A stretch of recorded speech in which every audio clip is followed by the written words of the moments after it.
omusajja awangadde anti bamanya emirimu sisi wano badde oyagala batwala nga wakyabula y'abalala bofunyeko awangadde nnyo bagenda mubudwaji ate nga tebambadde abalina ebintu byabwe musawo tebali mukulaba waliwo mugwendabye nga okulaba ate ne wanda dokita wuuyo omulabi ali tokogalewa ensawo yagayitadde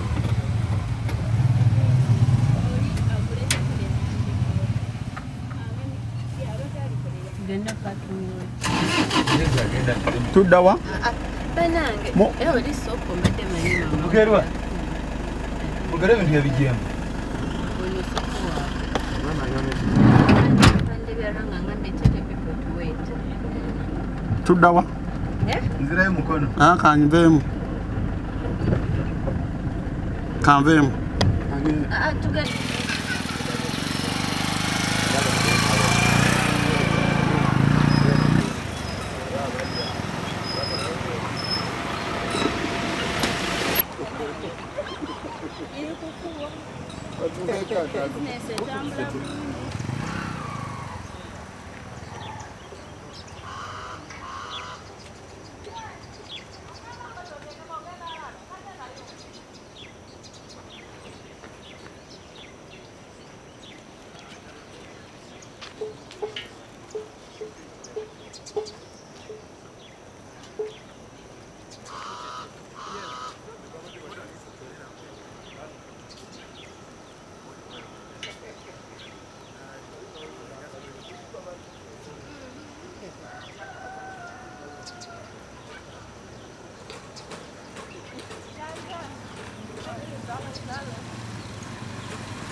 naye obulamu bwe neroza bafaayo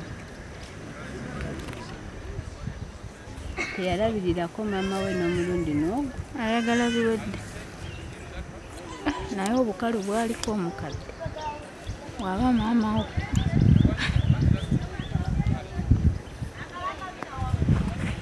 bagenze cyane waliwo kyoyagala ensuuluuli gusigala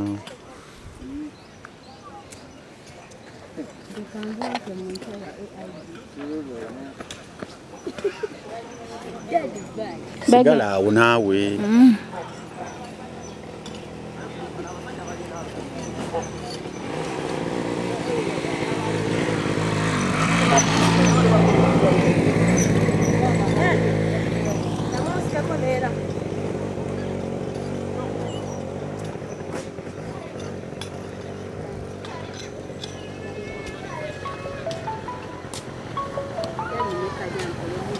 omusajja ajja bbanyi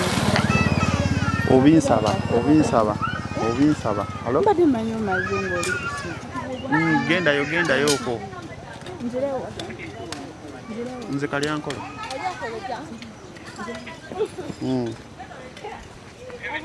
wangi kalyankola agwireyo weereza mukyala wa habati tugende kalyankola bampita Assistant Inspector General Police Dr. Moses Byaruhanga olunaku lwaleero ndeesa abakugu okusinziira ku kiragiro kya kkooti. Kkooti yawandiikira poliisi, mwenna mukimanyi nti ettaka lino ttaka ddene, badde balikayanira okumala ebbanga ddene. Families nyingi zikayanira ettaka lino n'abantu aba bulijjo. Kati waliwo gurupu yagamba nti era nti wano we baziika abantu baabwe era kuliko n'amalaalo 4. Naye gurupu endala ekiwakanya si kituufu. Bagamba bino bateekawo buteesi kubanga baagala kuwamba ttaka. Kati kkooti yatuwadde ekiragiro tujje tuziikule tukebere ekituufu ddala wansi waliyo ebisigalira by'abantu oba balimba bulimbi bantu baagala kubbirako ttaka. So ekyo ky'ekintu ekikulu ekituleese olunaku olwaleero. Kye tugenda okukola bwe tunaakimaliza era tujja kuddamu twogere gye muli musobole okutegeeza abantu kubanga issue eno ezze ng'erabikira nnyo mu mawulire. Erimu abantu ba gavumenti, erimu abantu ba bulijjo, bagamba twagala kumanya ekituufu kyekiki. So kyekisingira ddala ekintu ekikulu ekituleese olunaku olwaleero.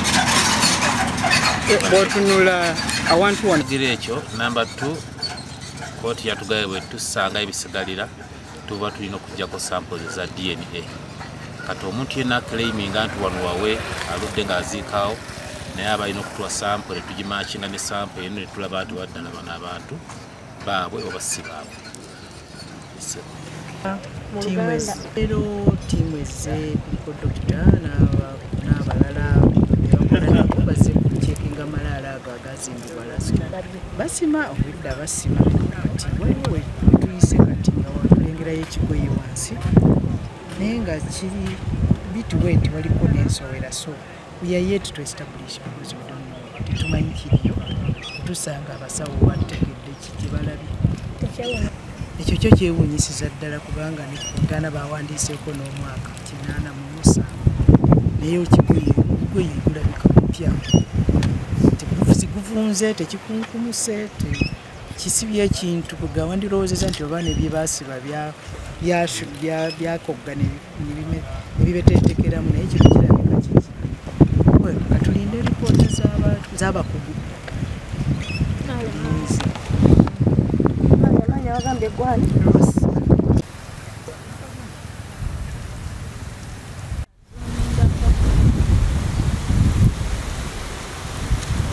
Nange si muzungu.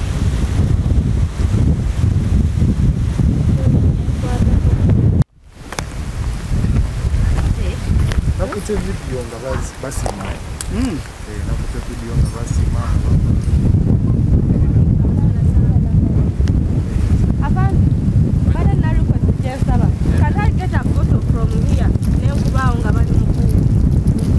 Amannya nze Dr. Moses Byaruhanga nga bwe nabategeezezza ku makya ekyatuleese wano ettaka lino mwenna mubadde mujja muligoberera okumala emyaka mingi kuliko enkaayana.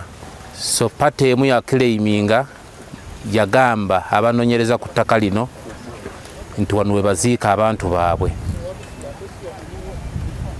Gurupu endala negamba si kituufu. Omusango ogwo ne gugenda mu kkooti neewa ekiragiro nti nno tujje tusobole okukakasa ddala kituufu amalaalo gano ge baakazimba mu bbanga eritali lyawala wansi ewali y'abantu oba nedda. Ekyokubiri bwe bajja bali musobola okuggyako samples eza DNA tusobole okumanya ffenna nti baani bannannyini bantu bano baziika wano.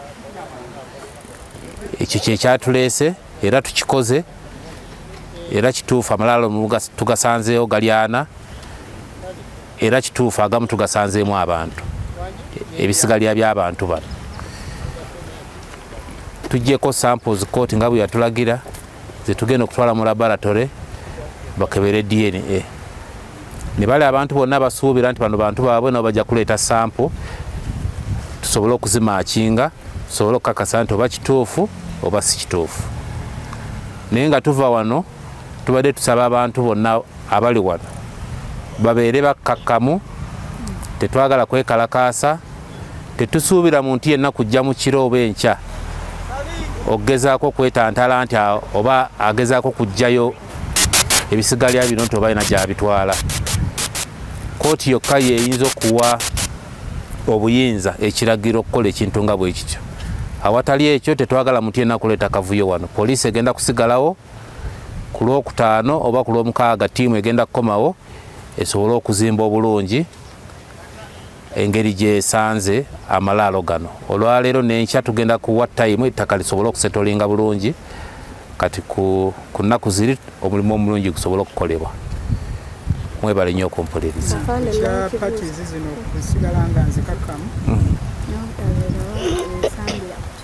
Yes, tetwagala nsasagge ku ttaka lino, twagala basigale nga bali bakkakkamu. Buli kyonna kye baagala okukola, waliwo ttiimu enoonyereza ku issue eno ate ekolagana bulungi ne kkooti. Bw'abaawo ng'omuntu yenna asuubira nti tamatidde, alina ku ripootinga wa ttiimu eno ne bakwatagana ne kkooti newa directive. Era kkooti bwewa ekiragiro nti bana ebisigalya biveewo, ngera tujja nga tukikola okusinza bwe n'abekitugambye, naye ekyo si kye yatugambye. Yatugambye kujja kukebera kakasa na kujjako sampo za DNA, era kyekikoleddwa. Safande amalaalo gano gabadde waana tubuulire amalaalo gabadde ameka agalimu abantu era amalaalo amalala musiŋŋaaniddwamu. Ebyo bijja kubeera mu ripooti gye tugenda okukola, gye tugenda okuwa poliisi, naye ati lisi tukakasa nti agamu gabaddemu agamu tegabaddeemu. Era ate ekirungi abasinga bekikwatako bonna babaddewo nga balaba omulimu guno era bagulabye, ebifaananyi tubikutte era poliisi enoonyeza ku musango guno egenda buli kimu kukifuna bulungi.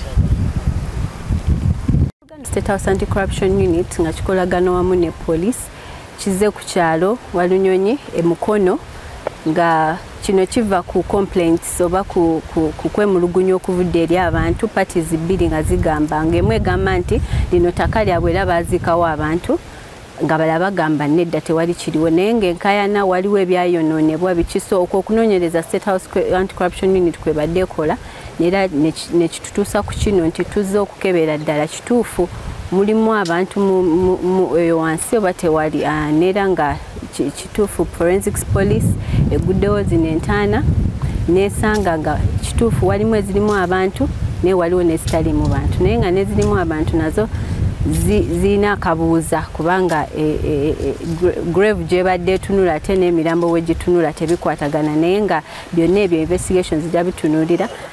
Ezo tusanzemu emirambo DNA zigiddwako okumakinga ne bali abagamba nti wano bazikawo bantu baabwe era lino ttaka lyabwe, ng'okunoonyereza bwe kugenda mu maaso, naye nga nkuma Omulange era nga nvumirira bakibbataka bonna n'abalala bakozesa obukodyo obw'enjawulo nga oba okuzika kwegamba obukodyo obw'enjawulo okubba ettaka tukuba Omulanga ne tubagamba nti kikyamu era nga amateeka gagenda kubakolako nga bwe kiragirwa.